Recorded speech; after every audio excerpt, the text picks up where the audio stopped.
ওলালে আমাৰ যেতিয়া আই ওলায়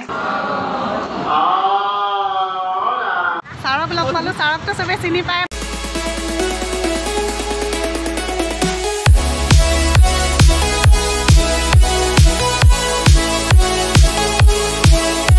নমস্কাৰ কলিজ ব্লগলৈ মই কলি আপোনালোকক পুনৰ পৰা স্বাগতম জনাইছোঁ এটি নতুন ভিডিঅ'লৈ নামঘৰলৈ যাবলৈ ওলাইছোঁ গুৱাহাটীৰ ৰাজগেটৰ নামঘৰ কাৰণ ভাদ মাহত আমি সকলোৱে শৰাই দিওঁ ময়ো শৰাই দিবলৈ যাবলৈ ওলাইছোঁ ভাদ মাহত কাপোৰবিলাক যে ৰ'দত দিয়ে সেইটো কথা আপোনালোকে নিশ্চয় জানে আজি ময়ো কাপোৰবিলাক ৰ'দত দিলোঁ কাৰণ ভাদ মাহত কাপোৰবিলাক ৰ'দত দিলে কাপোৰবোৰ বেয়া নহয় আৰু পোকে নধৰে বুলি কয় সেইকাৰণে ময়ো আজি কাপোৰবোৰ ৰ'দত দিলোঁ আপোনালোকেও যদি পাৰে দি দিব কাৰণ সেইটো চাইণ্টিফিক ৰিজনো আছে কাৰণ বহুত দিন আমি বাকচত বা গডৰেজত যেতিয়া কাপোৰবিলাক ভৰাই থওঁ তেতিয়া পোক পতংগবিলাকে কাপোৰবিলাক হয়তো নষ্ট কৰে তেতিয়া সেইকাৰণে আমি কফু দিওঁ কিন্তু ভাদ মাহত এইটো এটা আমাৰ আইতা ককা দিনৰ পৰা চলি আহিছে আমি বাহিৰত কাপোৰবিলাক ৰ'দত দিওঁ সেইকাৰণে সেই নিয়ম বুলি ভাবিয়ে মই দিলোঁ বাৰু ঠিক আছে ব'লক তেনেহ'লে আজি মোৰ লগত নামঘৰলৈ পালোঁ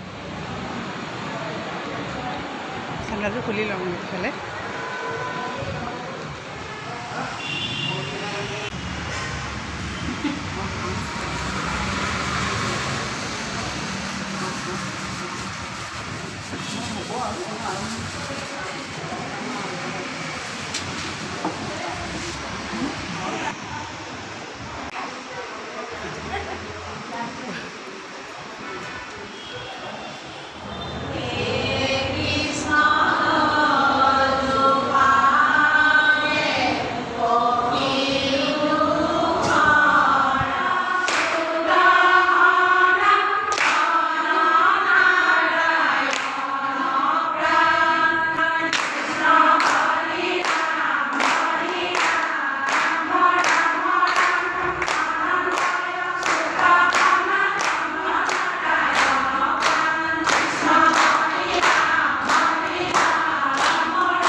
নাপালোঁ নহয় ভিতৰত কৰিবলৈও ভাল নালাগে ন বাইদেউ সেইকাৰণে কৰিবলৈ নহ'ল অলপ দেখালোঁ আৰু ৰ'ব অঁ যাওক পিছত পাম যাওক ছাৰক লগ পালোঁ ছাৰকতো চবে চিনি পায় মহানন্দ দাস ছাৰ নামঘৰত আহোঁতে বহুতকে লগ পাইছোঁ আজি ভাল লাগিল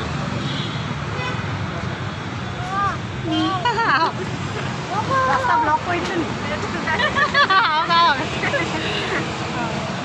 পৰা আহি পালোহি বৰকৈ ভিডিঅ' কৰি থাকিব ভাল নালাগিলে মানুহবিলাকে কেনেকৈ চাই আছে আৰু কি কৰি আছে সেইকাৰণে অলপে দেখাব পাৰিলোঁ আপোনালোকক আৰু গুৱাহাটী ৰাজগেটৰ নামঘৰ হয় তালৈকে যাওঁ আমি পবিত্ৰ ভাদ মাহত শৰাই এখন প্ৰত্যেকেই দিয়ে ময়ো দিলোঁগৈ আজি এতিয়া মই ৰেচিপি এটা বনাবলৈ যোগাৰ কৰি থৈ গৈছোঁ যিজোপা গছৰ ডাল ফুল আৰু পাত গোটেইকেইটা একেলগে খাব পাৰি ছজিনা গছৰ ডাল ফুল আৰু পাত গোটেইবিলাক একেলগে দিয়ে এটা মই ৰেচিপি বনাইছোঁ চাওঁ আহকচোন ছজিনা গছৰ গোটেইবিলাকে খাব পাৰি গছৰ পাতটো খায় ফুলো খায় আলুৰ লগত ভাজি আৰু এই পাতটো ৰহৰ দাইলত দি খায় বিৰাট ভাল লাগে বহুত হেল্ডি হয় মই কেনেকৈ বনাওঁ চাওঁ আহকচোন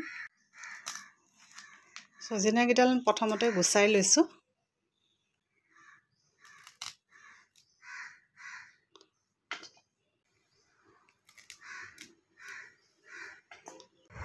সজিনাখিনি গুচাই ললোঁ যোগাৰ কৰি লৈছোঁ এয়া পিঁয়াজ আৰু সৰিয়হ সজিনা গছৰ পাত, সজিনা, আলু, আদা ৰচুন আৰু সজিনা গছৰ ফুল এই সকলোবিলাক মই গোটাই লৈছোঁ। কেৰাহীখনত তেলখিনি গৰম হোৱাৰ পিছত মই সজিনা আৰু পিঁয়াজ একেলগে দি ভাজি ল'ম। সজিনাখিনি দিয়াৰ পিছত অলপমান লৰাই দিছোঁ। মই আলুখিনিও দি দিছোঁ।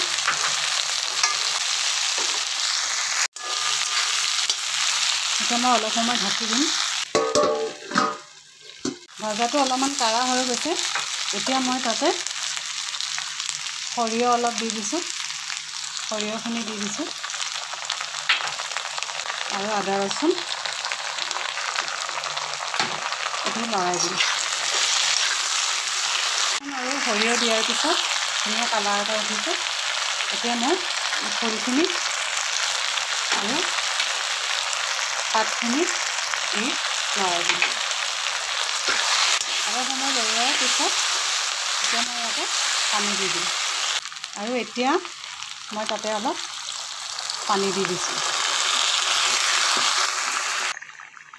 অলপ সময় উতল অহাৰ পিছত আমাৰ সজিনা হৈ যাব। সজিনাৰ উতল আহি আছে। সজিনাৰ বহুতো উপকাৰিতাও আছে। যেনে আমি আই ওলালে, আমাৰ যেতিয়া আই ওলায় বা চিকেন পক্স সেইবিলাকৰ কাৰণে সজিনাটো বিৰাটেই ভাল। সজিনা খালে আই দেখা নিদিয়ে বুলি কয়। আমাৰ আইতা ককাহঁতৰ দিনৰ পৰা শুনি আহিছোঁ। সেইকাৰণে কোনোবা এটা মাহত খাবই লাগে। সজিনা হৈ গৈছে। এয়া সজিনা আমাৰ ৰেডি হৈ গ'ল। এয়া চাওকচোন ইমান ধুনীয়া কালাৰ ওলাইছে। কোনো মছলা দিয়া নাই আদা ৰচুনৰ বাহিৰে আৰু শুকান জলকীয়া। যদি কেঁচা জলকীয়া খায়, জ্বলা খোৱাবিলাকসকলে জ্বলা অলপ খুন্দি পিনি বা কাটি হ'লেও দি দিব পাৰে। এইখিনিতে আপোনালোকক আৰু এটা কথা কওঁ যে ভাদ মাহত গৰৈ মাছ আৰু কৰ্দৈ টেঙা খালে যে ভাল, কোনোবা এটা বেমাৰৰ কাৰণে ভাল বুলি কয় আৰু বহুতে খায়ো। মোৰ অৱশ্যে এবাৰ খোৱা হোৱা নাই। ভাদ মাহত কৰ্দৈ টেঙা আৰু গৰৈ মাছ খালে কি বেমাৰৰ কাৰণে ভাল আপোনালোক কোনোবাই জানে নেকি? যদি জানে তেনেহ'লে জনাবচোন কমেণ্ট কৰি। মই পাহৰি গৈছোঁ। আৰু যদি ভিডিঅ'টো চাই আপোনালোকৰ ভাল লাগিলে তেনেহ'লে লাইক, শ্বেয়াৰ আৰু কমেণ্ট কৰিবলৈ নাপাহৰিব। আজিলৈ আহিলোঁ। Bye bye.